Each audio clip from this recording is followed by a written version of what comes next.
acquiring new customers could be a great challenge for small business owners here in the Solano County area. And I'm pretty sure you agree with me if you've been into business for some time now that how much more harder it is to acquire new clients as opposed to um, have customers come back to you. But maybe you'll be asking yourself, okay, once I able to get them into the door, how do we get them to continue to come back with us? So if that's something that perhaps you ask yourself, stay tuned because I'm gonna be sharing 3 ways that you as a small business owner here in Solano County can do or use to encourage customer loyalty. First of all, real quick, if you don't know me, my name is Leo. I live here in the Solano County area. I own Digital Track, which is a small local business helping other small local business, right, to have an online presence, increase your online presence so that more customers are able to find you online. So when customers return, I have the feeling that it feels amazing, right? Number one, because it shows that when my customers return to do business with me, is that it shows that I'm providing results, that I'm providing great customer service, that they actually get value from my service, right? So yeah, it gives me an amazing feeling. But number two also is because having customers return, it's much more cost effective. It costs way less money to actually go in and grab new customers. And I'm sure you, if you've been in business for some time now, you probably agree with me, right? That it basically costs a lot more money to acquire new customers than having it come back. Because if they come back, I don't really have to continue to push marketing out, right? To acquire a new client. Basically, is they continue to come back because they appreciate my service, my personality. I don't know. They like working with me. I like work with them, and so we work together really well, right? So, but if you're a small business owner that have been struggling to hold on to existing customer, then let's go ahead and get started with these ways that I'm gonna share based on things that I've seen with clients that I work with and things that I've seen on my own business, and I continue to learn. Okay. So number one is personalized experience. By now, a lot of customers are used to now to actually get a personalized experience, right? Technology allows a lot of companies to do this because think about this: if you go to a store and buy something, and then the next day you get an offer, a coupon to buy the same product at a lower price from the same company, that's really not a great experience, right? Um, you should hopefully be sending promotions to lead them to something else that probably attached to that same product they already bought. Let's say they buy some shoes. Okay, would you like to uh, buy this other special cream that goes with that shoe so you can apply that cream into the shoes and make it last longer, whatever, right? So something like that. So some of the things that I can share with you that has been working is, for example, we have a couple of I work with a couple of restaurants. They have mainly English speakers and Spanish speakers customers, right? And so one of the first thing we ask whenever they want to be added to get coupons or special from us is basically ask them, would you prefer to receive communications in English or Spanish, right? And so obviously that helps us communicate better with that person because we know their language of preference. Other idea could be, for example, if you provide service in Solano County, how about basically getting the information where specifically they live, what city they live, so that way when you send that communication, is specifically to residents to a specific city. Okay, that's just an example. All right, so that was the number one way to increase customer loyalty. The second way to increase customer loyalty is basically using multiple channels to stay in communications with your customers. Okay, the reason why is because one channel could be number one. It could be working for you, but you never know, right? Why depend on one communication?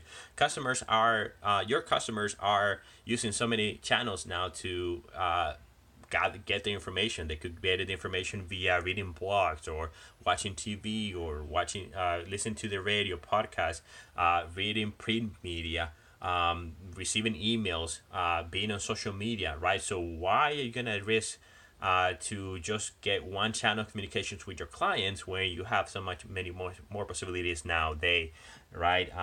It's like one of those things that why why hanging from a thread when I can be hanging from multiple threads? So if one breaks, I can have multiple to hang on to, right? So same applies. So yeah, multiple channels of communications.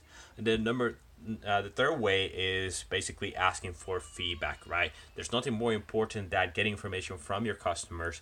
Nobody knows their customers better than themselves, right? So if you ask them, for example, to provide you with information and what um, what they think about the experience, what led them to buy from you, right? That's basically great information that you can gather in reference to how things are working in your business. Why are your customers thinking about you, your products and services?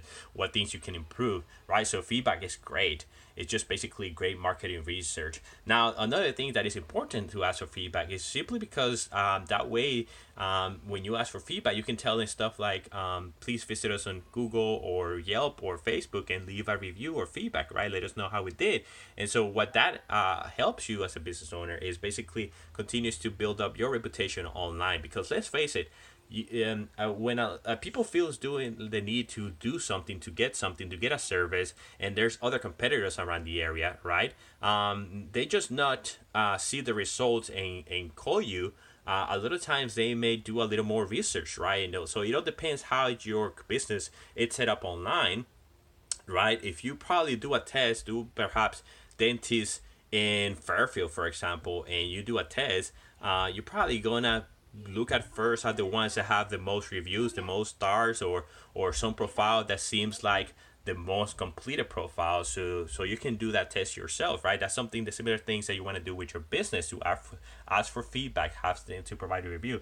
Now, how you gather this information, how you ask for feedback, that's something that you as a business owner have to decide to do. For example, you can ask them to politely, right, to um, um, ask them in person, right? If they're, as soon as before they leave the stores, you can tell them, would you please tell us how we did in Facebook, Yelp, or Google? You can have something print out in your store, in your menu, or somewhere, or in your business cards when they can take when they leave, right? Ask them how they leave. They did some other stuff you can do. That is basically when you get new customers that opting for special offers, deals, and events, then you can send emails, follow up, or other communications depending how they sign up, asking for feedback, right? How they do, and then you can provide the link to, for example, Google or Yelp, and give them your feedback or review. Other things you can do is, for example, when you have a new product or new service that you're launching, you can send communications.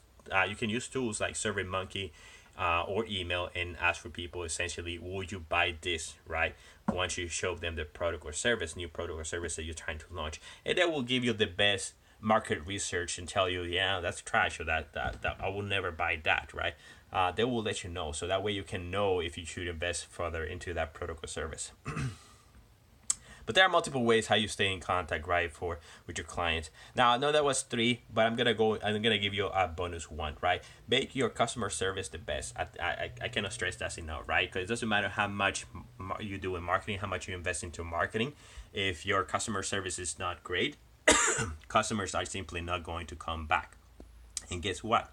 They're gonna be talking to friends and family, and the friends and family are gonna be talking to friends and family. So eventually, your marketing dollars are not gonna be worth nothing, because you're gonna be, the whole town by now is gonna know that your business is totally bad, right? So it doesn't matter how much money you put into marketing, it's not gonna work, and eventually you're gonna run out of your marketing dollars anyways. That is just not gonna make any sense. If even if you have unlimited resources, it's just gonna get make not gonna make any sense to continue pouring that, right, and that money in there. So make sure your customer service is the best, right, so that we can have people come back. um, and I see that with businesses that I work with. Now that was all that I wanted to share. If you have another way how that you can suggest us to increase customer loyalties, please comment below. Depending when you're watching this, Facebook, YouTube, LinkedIn, etc. Comment below. Let us know what ideas you have to increase customer loyalty. Have a special bonus as well, right? If you are customers that have been dealing with, your customers have questions like, oh Leo, my customers cannot find me online, or they always complain that they cannot find me, or they always say that that they have a hard time finding my business. They go to my competitors, or they say they have a misinformation listed that they find online about my business. um, that could cause basically to your business losing money. So if you have issues like that, what I'm offering is a special analysis report, a free analysis report. And all you need to do is basically just follow the link below. That's going to take you to my site, where it's going to ask you to provide some of your information, so that we can stay in contact, to get that report. Now, this doesn't happen real time, right? When I get the report, when you provide your information, I need to go back and do the research myself, so then I can come back with feedback, right? It's not like I'm just gonna get the report, but also let me give you some feedback on what to do, or some recommendations on what to do. So it's not like you just put your information and you're gonna get the results right away live. No, I'm not at that point yet, right? So I take that information, we and then I come back with you with some recommendations or feedback, and then we by setting up a call or something. So if you're interested in something like that, just go ahead and click the link below somewhere, and let's go ahead. I guess let's go ahead and get a call set up after that. All right, have a good one. Bye.